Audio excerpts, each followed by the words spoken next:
Picture this, you're 19 years old, you just got your first college tuition bill, $47,000, for 1 year, and you've got 4 more to go. Your minimum wage internship barely covers rent. Your student loan servicer just emailed you, and on your phone there's a targeted ad. Enlist today, $75,000 signing bonus, student debt, forgiven. That's not an accident. That ad was placed there on purpose, calculated, targeted, based on your zip code, your credit score, and your financial anxiety. Welcome to the Draft 2.0, not a draft card, not a lottery, not the 1968 version your grandfather remembers. This is something more sophisticated and in many ways, far more dangerous. In the next 15 minutes, I'm going to show you 3 things that the Pentagon doesn't want you putting together. 1. Why Gen Z is refusing to enlist, and why that's causing a full-blown crisis inside the Department of Defense.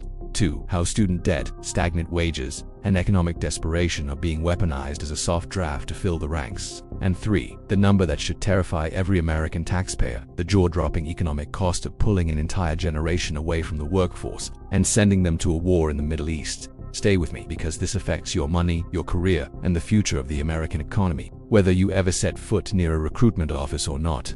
Let's start with the numbers, because they are genuinely alarming. In 2022, the US Army missed its recruitment goal by approximately 15,000 soldiers. That was the worst shortfall in decades. In 2023, it got worse.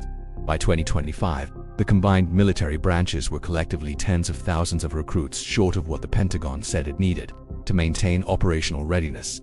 Now, here's the question everyone in Washington is asking behind closed doors. Why won't Gen Z enlist? And the answer isn't laziness. It isn't weakness. It's actually a very rational economic calculation. Gen Z grew up watching the forever wars in Iraq and Afghanistan. They saw the mental health toll. They saw veterans sleeping on streets. They watched a military-industrial complex promise mission accomplished repeatedly while the mission dragged on for 20 years. But beyond the ideological skepticism, there's a cold, hard economic reality. The private sector is aggressively competing for young talent. A 22-year-old with basic coding skills today can walk into an entry-level tech job paying $70,000 to $90,000 a year, with remote work, with flexible hours, with a 401k with no risk of being shot at. Compare that to a military salary for an E1 private, roughly $22,000 a year. Now, yes, housing and meals are covered, but you're giving up your freedom, your location, your autonomy, and potentially your life. The math for millions of young people simply doesn't work. And here's the piece that the talking heads on cable news consistently miss. Gen Z is the most financially stressed generation in modern American history. They're carrying more student debt than any generation before them. They entered the workforce during COVID. They're watching home ownership slip further and further out of reach. They're not disengaged from their country. They're drowning, and the military is asking them to dive deeper.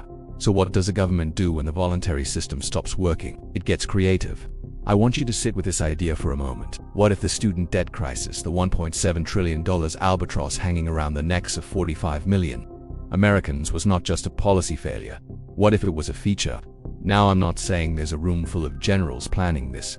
I'm saying when you look at the incentive structure, when you follow the money, when you look at who benefits from keeping tuition high and entry-level wages low, the military recruitment machine ends up as one of the biggest winners.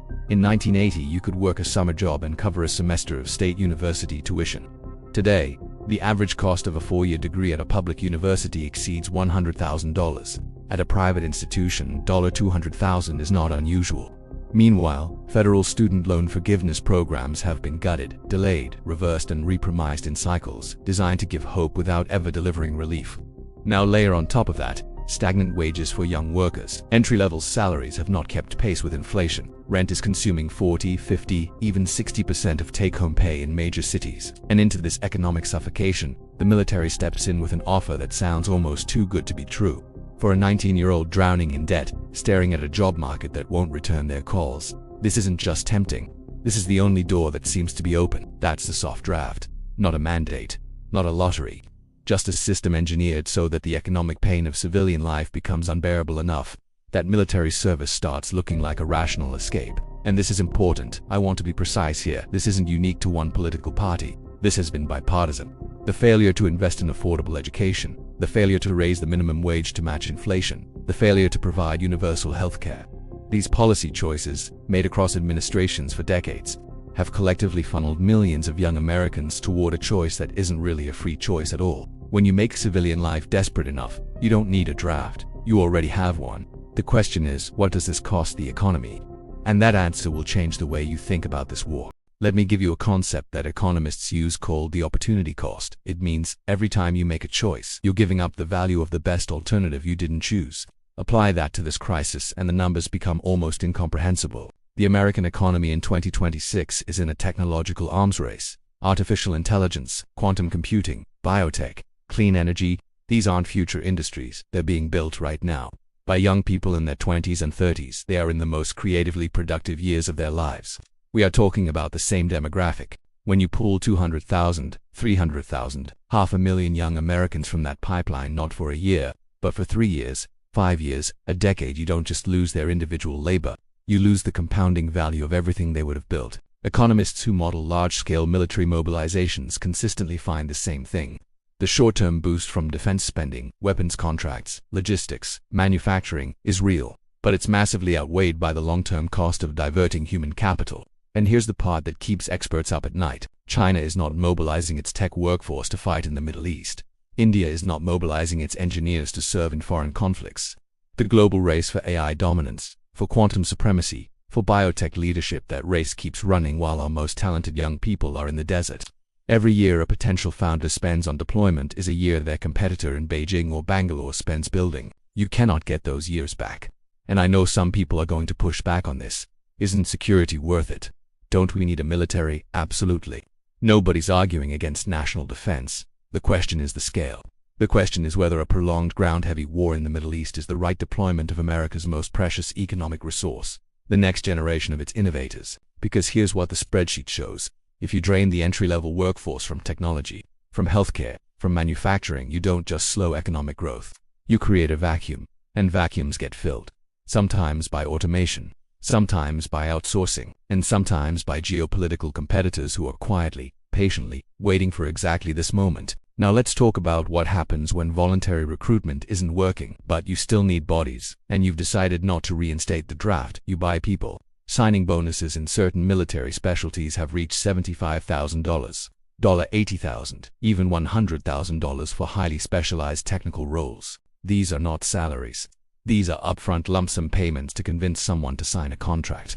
And on the surface, that sounds like the market working. Supply is down, price goes up. Simple. But dig one layer deeper and you see the problem. This money comes from the federal defense budget, which comes from taxpayers. And when you dump $75,000 into the pocket of an 18-year-old in a mid-sized American city, that money doesn't flow into productive economic activity.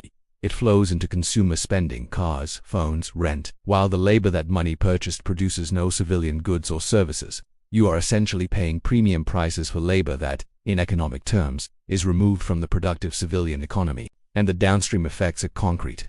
When you thin out the entry-level workforce, the people who do construction, logistics, food service, manufacturing, you create labor shortages in sectors that are already fragile. And labor shortages in those sectors mean one thing for every American family. Prices go up. The plumber takes 6 weeks instead of 2. The delivery takes longer. The apartment complex doesn't get built on time. The supply chain hiccup that was already annoying becomes a genuine economic drag. This is not theoretical. We watched a version of this during COVID when labor force disruptions created inflation that took years to bring under control. A large-scale military mobilization, funded by deficit spending and signed bonuses, hitting an already tight labor market. The inflationary math is not hard to do. So here's where we land. The recruitment numbers are not improving. The conflict in the Middle East is not shrinking. The window for solving this with bonuses and soft economic coercion is closing. And the government has 2 paths forward. Path 1, pay up. Massive across-the-board increases in military compensation, raising base pay to genuinely compete with the private sector. Comprehensive student debt forgiveness, real forgiveness, not promises. Housing benefits, healthcare upgrades, post-service job guarantees. The cost, enormous. Hundreds of billions of additional defense spending over a decade. That money has to come from somewhere. Higher taxes, deeper deficit spending, or cuts to other programs. Every one of those choices has painful political and economic consequences. Path 2. The draft. Selective service registration is still legally required for every male American between 18 and 25. The infrastructure exists. It never went away. A modern draft would not look like Vietnam. The Pentagon has been clear about this. It would be targeted, skills-based. They wouldn't just draft warm bodies. They would draft specific capabilities. Cybersecurity specialists, software engineers, drone operators, medical professionals. network technicians. In other words, the exact people building the American tech economy. If that happens, the economic shock would be immediate and severe, not just in lost productivity, but in the signal it sends to the global investment community, conscripting its innovation workforce for war. That is not a signal that attracts foreign investment. That is not a signal that keeps the best global talent choosing America. We keep talking about winning the war. We need to start talking about what happens to America if we win the war but lose the economic race. Gen Z did not ask for any of this. They were born into a country that handed them a broken housing market, a student debt crisis, stagnant wages, and now the prospect of a foreign war that is going to demand something from them that no amount of money can fully compensate.